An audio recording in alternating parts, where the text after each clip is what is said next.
Ez a Michelin csillagos leves olcsóbb, mint egy Big Mac. Projekt Ázsia, 5.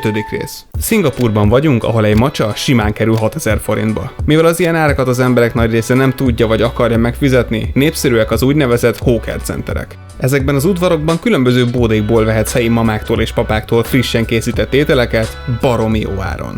Bagett, tészta, császár, homár, óriási a választék. Mivel nincs külön személyzet, ha rendelés előtt helyet akarsz magadnak foglalni, choppinggal tudod megtenni, azaz leraksz egy kis személyes tárgyat az üres székhez, ezzel jelezve, hogy az foglalt. Amikor megláttuk, hogy van a bódék között Michelin ajánlott, tudtuk, hogy ki kell próbálnunk. Őszintén nagyon finom volt a dumpling is és a leves is, de minden más is, amit ezekben a bódékban vettünk. Nekem amúgy marha érzékeny gyomrom van, de az udvar necces kinézete ellenére egyik kajától sem semmi bajom.